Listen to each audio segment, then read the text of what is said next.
میرے آقا صلی اللہ تعالیٰ علیہ وسلم سے پوچھا گیا کہ کیا یہ قرآن جب تک وہ تلاوت کرتا رہے گا اس کے درجے بلند ہوتے رہیں گے؟ حضور اکرم صلی اللہ علیہ وسلم کی حدیث میں ہاں میں نے جنت میں دیکھا ہے قرآن کی تلاوت کرنے والوں سے اوپر کسی کا درجہ آیا ہی نہیں۔ قرآن پاک علاج بھی ہے، شفا بھی ہے، دوا بھی ہے، رزق بھی ہے، رحمت بھی ہے۔ عزیزان گرامی، میرے آقا صلی اللہ تعالیٰ علیہ وسلم نے فرمایا، احادیث کے چند جملے میں آپ کے سامنے رکھ دوں۔ رسول پاک صلی اللہ تعالیٰ علیہ وسلم فرماتے ہیں کہ جو قرآن گھر میں تلاوت کرتا ہے اس کے لیے ایک فرشتہ ہے جس کا نام سکینہ ہے۔ حضرت اسید بن حضیر رضی اللہ تعالیٰ عنہ ایک صحابی ہیں، وہ رات میں تلاوت کر رہے تھے، اچانک بادل کا ایک ٹکڑا نیچے آ گیا۔ بادل کا ٹکڑا کبھی نیچے آپ نے دیکھا نہیں ہوگا، اس میں کیا ہوتا ہے معلوم ہے؟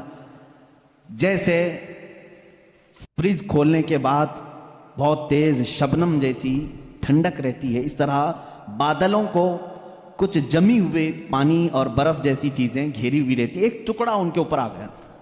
حضرت اسید ڈر گئے، ان کا گھوڑا ہنہنانے لگا، تو تیزی سے اچھل کود کرنے لگا، اور وہ قرآن پڑھ رہے تھے اس وقت، اور انہوں نے قرآن چھوڑ دیا اور صبح حضور اکرم صلی اللہ علیہ وسلم کے دربار میں آئے، کہا یا رسول اللہ صلی اللہ علیہ وسلم مجھے ڈر لگ رہا ہے، رات کو میں چھت پر بیٹھ کر قرآن پڑھ رہا تھا، صرف میری بیوی ہے اور میرے گھر میں ایک گھوڑا ہے، مجھے ڈر یہ لگا کہ آسمان سے کچھ برس جائے گا اور میں ہلاک ہو جاؤں گا۔ بادل کا ٹکڑا یہاں تک آ گیا تھا، سر تک آ گیا تھا، اور میرا گھوڑا بھی دیکھ کر کے ہنہنانے لگا، اچھل کود کرنے لگا، یہ کیا معاملہ ہے؟ اللہ کے حبیب صلی اللہ تعالیٰ علیہ وسلم نے فرمایا، مسکرایا، کہا اسید تلاوت چھوڑ کیوں دیا؟ اور پڑھتے رہتے ہیں، اس لیے کہ وہ فرشتہ ہے جسے قرآن سننے کا بہت شوق ہے۔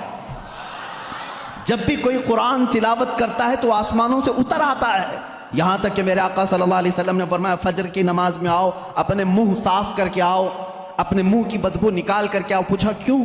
فرماتے ہیں میرے آقا صلی اللہ علیہ وسلم جب تم نمازوں میں قرآن کی تلاوت کرتے ہو کچھ ایسے فرشتے ہیں وہ اپنا منہ تمہارے منہ سے لگا دیتے ہیں، تو منہ کی بدبو نہ ہو، فرشتوں کو تکلیف نہ ہو، اس لیے کہ وہ قرآن سننے کے شوقین ہیں۔ جب تم تلاوت کرتے ہو تو وہ اتر جاتے ہیں اور تمہارے منہ سے اپنا منہ لگا لیتے ہیں۔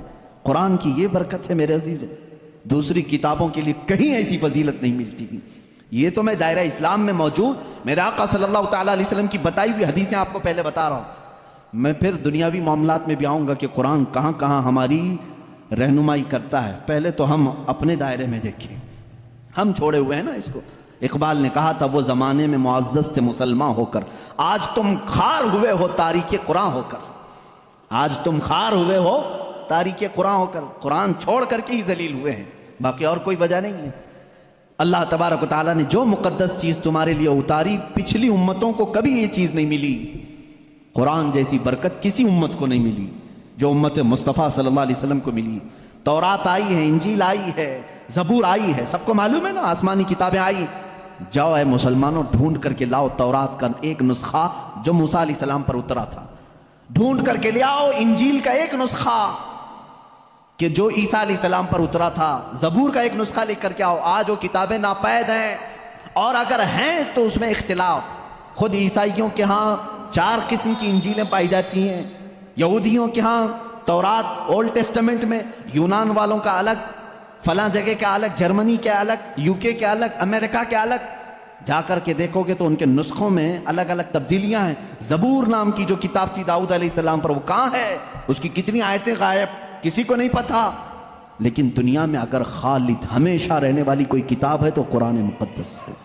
تم جاؤ امریکہ میں بھی تمہیں یہی قرآن ملے گا جو سورہ فاتحہ سے شروع ہو رہا ہے، عرب میں جاؤ یہی قرآن ملے گا جو والناس پہ ختم ہو رہا ہو، ہندوستان میں آؤ یہی قرآن ملے گا جس کے درمیان میں سورہ کہف ہے، کہیں پر بھی جاؤ قرآن اسی طرح سے آج موجود ہے۔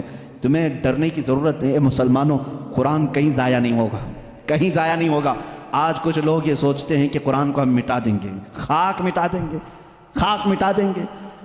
تم جیسے بہت آئے، تمہارے سے بڑے بڑے بلکہ سڑے سڑے بھی آئے، قرآن کا کچھ نہیں کر سکے، اس لیے کہ اس کے حفاظت کی ذمہ داری خود اللہ نے لی ہے۔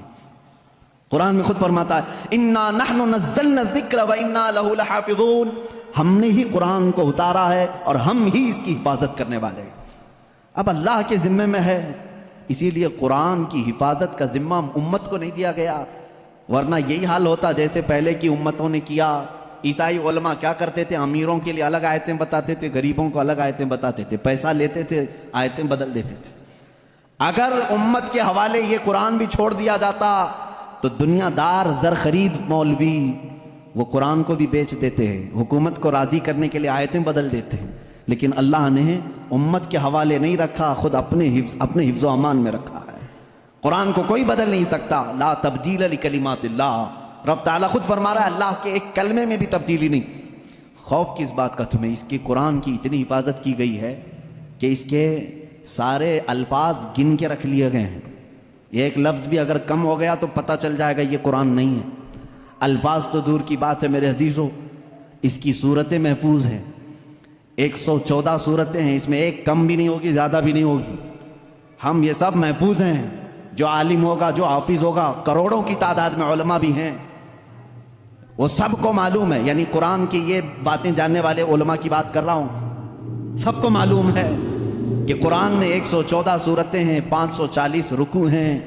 اتنا ہی نہیں بلکہ اس کے جو ہے حرف بھی گن لیے گئے، آیتیں بھی گن لی گئی ہیں، 6666 آیتیں ہیں، حروف بھی گنے گئے ہیں، زبر بھی گنے گئے ہیں، زیر بھی گنے گئے ہیں، بلکہ اس کے نقطے بھی گن کے رکھے گئے ہیں، کہیں ایک نقطہ بھی کم نہیں کر سکو گے۔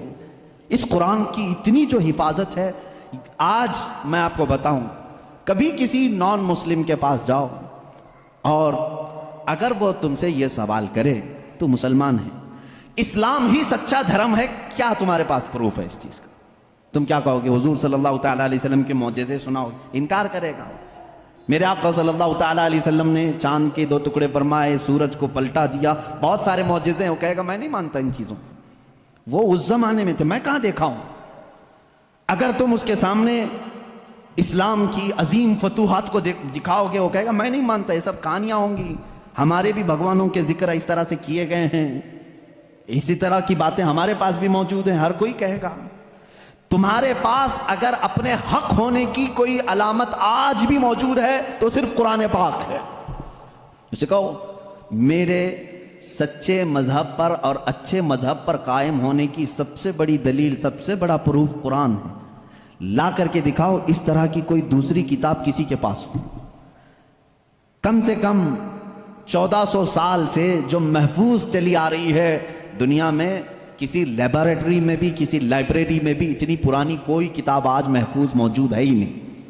یہ میری بات نہیں، ساری دنیا کا جو دوسرے ریلیجن سے تعلق رکھتے ہیں ان کا بھی یہی قول ہے کہ قرآن سے زیادہ محفوظ اس دنیا میں اب کوئی چیز نہیں رہ گئی۔ اس کی حفاظت کو اللہ نے اس طرح سے ترتیب دے کر فرمایا ہے کہ مسلمان اپنے بچوں کو حافظ قرآن بناتے ہیں اور اس کی حفاظت میں لگے ہوئے ہیں۔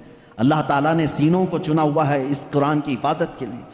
خیر میرے عزیزو، احادیث کریمہ میں یہ ہے، حضور اکرم صلی اللہ تعالیٰ علیہ وسلم فرماتے ہیں قیامت کے دن ایک بندہ آئے گا جو قرآن تلاوت کرتا تھا، اس کے حساب کی باری آئے گی تو رب تعالیٰ اس سے فرمائے گا اقرأ القرآن وارتقی ورتل، اے بندے قرآن یہاں پر بھی پڑھ جیسے دنیا میں پڑھتا تھا، جیسے تو قرآن پڑھتا تھا یہاں پر بھی پڑھ، اور جب تک وہ پڑھتا رہے گا رب تبارک تعالیٰ فرماتا ہے ورتقی ورتل، ایک آیت پڑھ ایک درجہ اوپر، دوسری آیت پڑھ دوسرا درجہ اوپر، تیسری آیت پڑھ تیسرا درجہ اوپر، جنت میں وہ درجے طے کرتا جاتا رہے گا، جہاں جا کر کے وہ قرآن کی تلاوت ختم کرے گا کہا جائے گا یہی تیرا درجہ ہے۔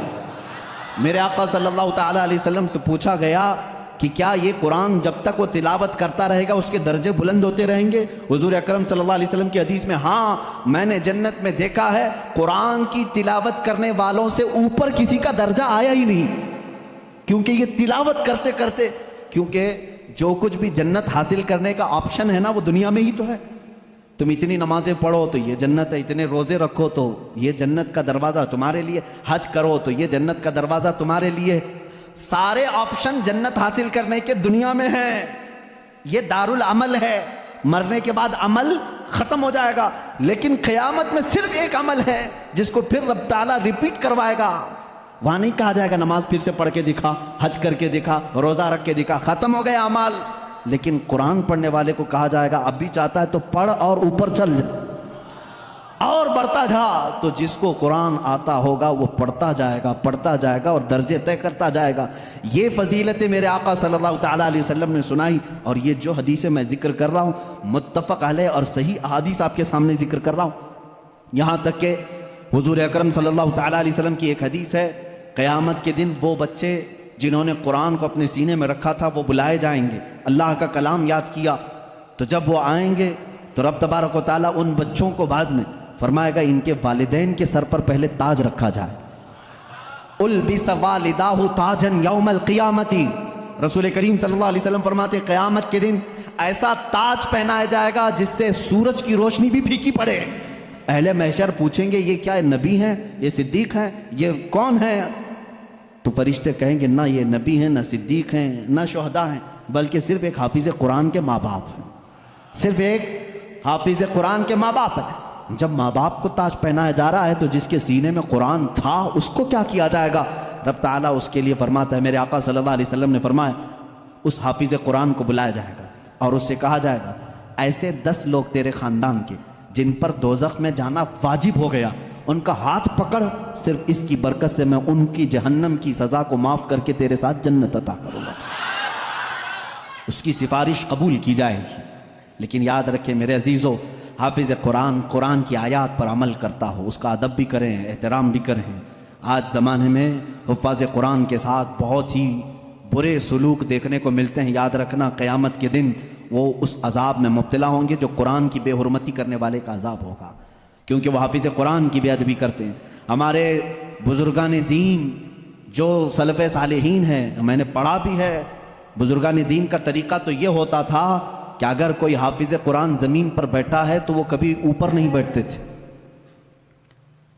ہاں اگر وہ خود حافظ قرآن ہیں تو پھر دونوں کے معاملات ایک طرح کے ہیں، لیکن کوئی حافظ قرآن نہیں ہے اور کوئی حافظ نیچے بیٹھا ہے تو علماء بزرگان دین اس کو بے ادبی محسوس کرتے تھے۔ اللہ کا کلام سینے میں لے کر وہ نیچے ہے اور بغیر حفظ قرآن کیا ہوا اوپر بیٹھا ہے، اس کو بزرگان دین نے بے ادبی محسوس فرمائی۔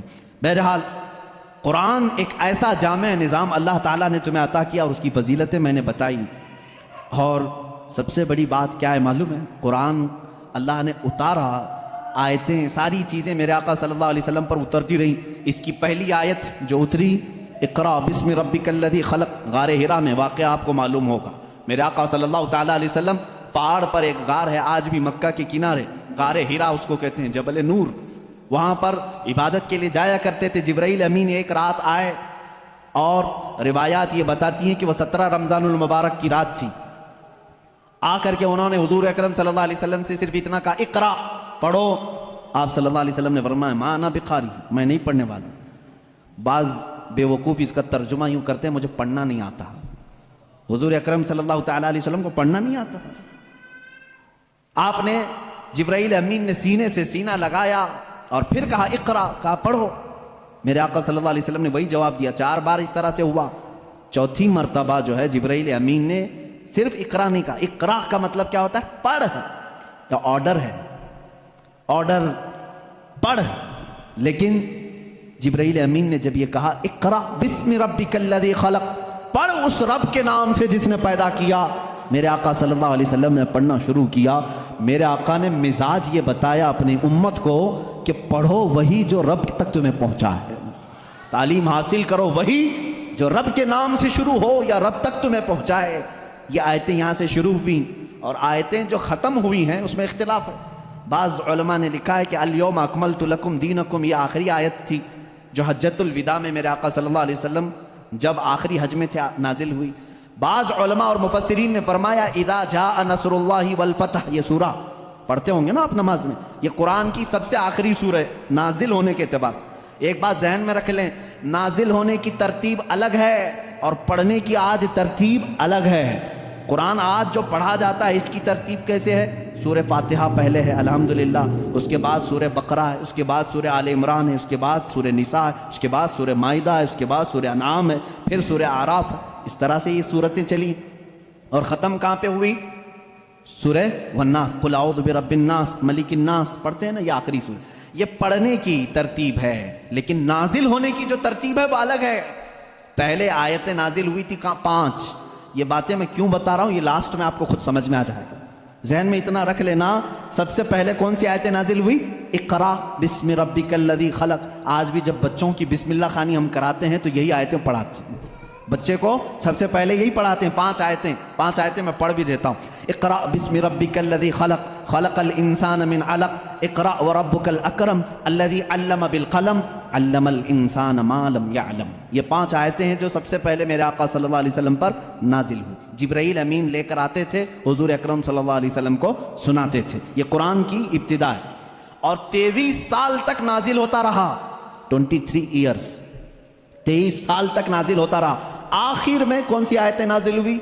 ایک تفسیر کی روایت کے مطابق اذا جاء نصر اللہ والفتح ورأیت الناس يدخلون فی دین اللہ افواجا فسبح بحمد ربک واستغفرہ انہ کان توابا۔ یہ 2 چیزیں ذہن میں رکھو۔ اقرا سب سے پہلے، سورہ اذا جاء نصر اللہ سب سے آخر۔ یہ قرآن کے نزول کا زمانہ میں آپ کو بتاؤں 23 سال تک نازل ہوئی۔ آپ کو میں بتاؤں قرآن اتنے فصیح زبان میں ہے، فصیح کا مطلب لٹریچر جس کو کہتے ہیں، جیسے ایک اردو ہے جو ہم اور آپ بول، یہاں ہبلی کی زبان ہوتی ہے، اس کو فصیح اردو نہیں کہتے، لکھنؤ والے فصیح اردو بولتے ہیں۔ آپ کیسے اب ہم ظاہر سی بات ہے، میں تقریر جو کر رہا ہوں ہو سکتا ہے یہ اردو الگ ہے، ہبلی والی اردو الگ ہے۔ اردو اگر میں وہ بولوں تو پھر یہاں بھونڈا لگے گا، آبے جابے تبے، یہ اگر جو عام طور پر استعمال کرتے ہیں یہ بھونڈا لگتا ہے، کیونکہ فصیح زبان میں جب کوئی بیان کرے تو وہ دل میں اترتی بھی ہے بات، زبان کی مٹھاس اس کی فصاحت میں ہے۔ تو عربی زبان میں جو سب سے زیادہ فصیح جملے تھے وہ قرآن میں آئے، ایک بھی ہلکا جملہ نہیں آیا، ایک بھی کمتر جملہ نہیں آیا۔ اب جیسے ایک مثال میں آپ کو بتا دوں، گھٹنا لفظ ہے نا، گھٹنا، گھٹنے ٹیک دینا، لیکن آپ گڑگے بولتے ہیں، ہے کہ نہیں؟ گڑگے ٹیکو، گڑگا کیا چیز ہے؟ یہ گڑگا یہ تمہاری عامی زبان ہے۔ اگر یہ میں کتاب میں لکھ دوں کہ میں سجدے میں جاتے وقت گڑگا ٹیک دیا، آپ کو برا لگے گا، کیا مولانا اچھی زبان میں بیچ میں ہڈی لے کے آ گیا۔ گھٹنا لفظ ہے، گھٹنا یہ فصیح لفظ ہے، اور ایک عام لفظ ہوتا ہے جس کو آپ یوز کر رہے ہیں، سمجھ رہے ہیں؟ اب جیسے جانور کہتے ہیں، جانور ہے نا، اب عام زبان میں کہتے ہیں جناور، یہ فصیح لفظ نہیں ہے، یہ فصیح لفظ نہیں ہے، آپ یوز کر رہے ہیں، لیکن آپ جب آپس میں بات کرتے رہتے ہیں تو اس کو برا بھی نہیں سمجھتے۔ کتنے جناور ایسے ہیں، یہ کیا ہے؟ یہ فصیح اردو نہیں ہے۔ اچھا لڑکا کہتے ہیں، لڑکی کہتے ہیں، یہ فصیح اردو ہے، لڑکا آیا لڑکی آئی، لیکن آپ کہیں چھورا آیا چھوری آئی، یہ کیا ہے؟ چھوکرا آیا چھوکری آئی، اس طرح کے یہ فصاحت میں استعمال نہیں، فصاحت میں استعمال نہیں۔ تو ایسی بہت ساری چیزیں ہیں اردو میں آپ کو سمجھا رہا ہوں، جو فصیح ہوتا ہے وہ لٹریچر ہے، اچھی زبان، اور قرآن